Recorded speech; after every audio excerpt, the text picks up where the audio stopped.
اور جب کوئی مخالف ہو ایک دوسرے کا تو وہ ایک دوسرے کی کمزوریوں پہ نظر رکھتے ہیں،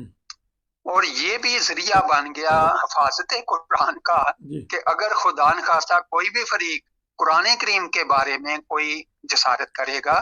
تو دوسرا فریق فوراً اس کے لیے کھڑا ہو جائے گا۔ اب دیکھیں یہ کتنی عظیم بات تھی۔ ابتدا میں جو بظاہر اختلاف ہے وہ ایک لحاظ سے قرآن کریم کی حفاظت کا ذریعہ بھی تھا، پھر اللہ تعالیٰ نے کثرت سے اس کے حافظ پیدا کر دیے۔ آپ دیکھیں ایک غزوہ یا مہم میں 70 حفاظ قاری شہید کیے گئے، یہ آندر سسم کے زمانے کی بات، تو اتنے حافظ اس وقت قرآن کریم کے موجود تھے۔ آج اگر کوئی صرف ہندوستان میں حافظ قرآن کی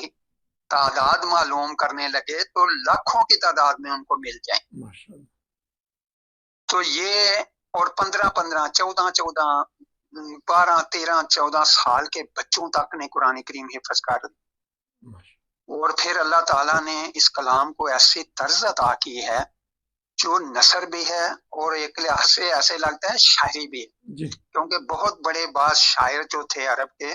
انہوں نے جب بعض صورتیں سنی تو انہوں نے شاعری چھوڑ دی، انہوں نے کہا اس سے بڑا جو تاثیر والا کلام ہے وہ کون سا ہو سکتا ہے۔ تو اس کو نہایت آسان بھی کر دیا یاد کرنا۔ آپ دیکھ لیں دنیا میں کوئی ایسا مذہبی لٹریچر نہیں، صحیفہ نہیں، کتاب نہیں جس کے حافظ ملے سوائے قرآن کریم کے۔ پھر جب یہ آغاز ہوا ہے قرآن کریم آیا ہے تو وہ جو آیت ہے نا کہ اللہ مل بالقلم اللہ مل انسان معلم، تو قلم کا علم اتنا کثرت سے ہوا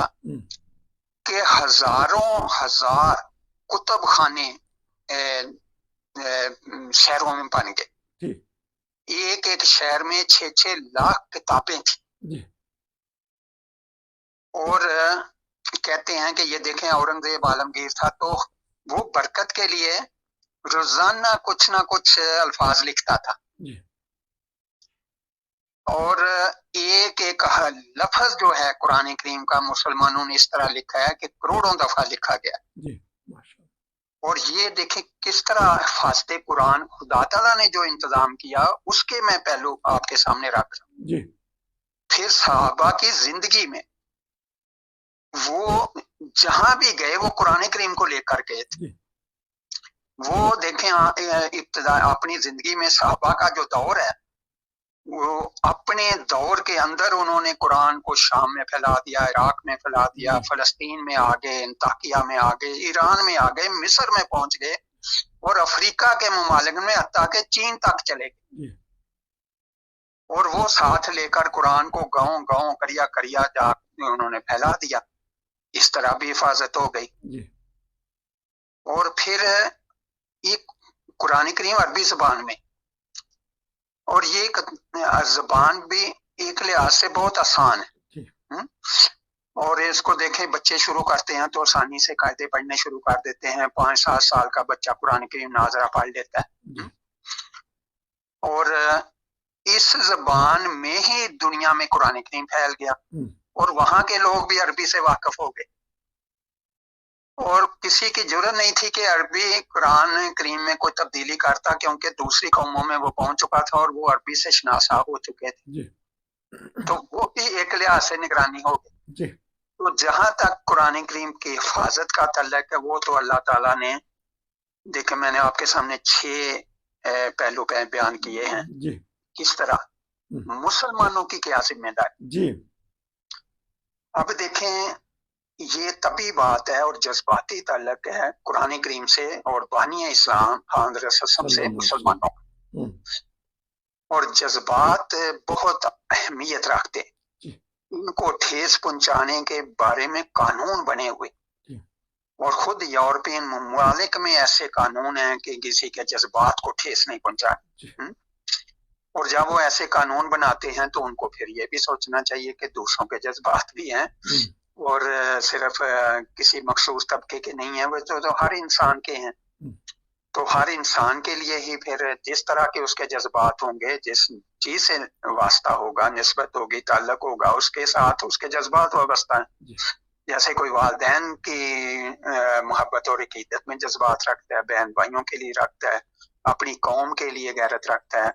تو جہاں اپنے مذہب کے لیے رکھتا ہے، اپنے اس مقدس کتاب کے لیے، قرآن کریم کے لیے رکھتا ہے، تو ذمہ داری اس پہلو سے آتی ہے کہ اگر ٹھیک ہے مذمت ہونی چاہیے اور احتجاج پرامن اور مؤثر رنگ میں ہونا چاہیے، جو دوسری دنیا کو توجہ دلائے کہ انہوں نے ایک غلط کام کیا، یا ان کی نگرانی میں یا ان کی موجودگی میں یا ان کے زیر سایہ یا ان کے ماحول میں ایسی کوئی بات ہوئی ہے تو وہ اس کو نہ کرنے دیتے، اور چاہتے تو نہیں تھا ہو سکتا۔ اور جہاں بھی وہ ایسا کوئی ستباب کریں گے تو کوئی ایسا نہیں کر سکتا، لیکن اصل ذمہ داری جو ہے مسلمان کہلانے والے لوگوں کی، وہ تو یہ ہے کہ قرآن کی حفاظت صرف عمل سے ہو سکتی۔ جی،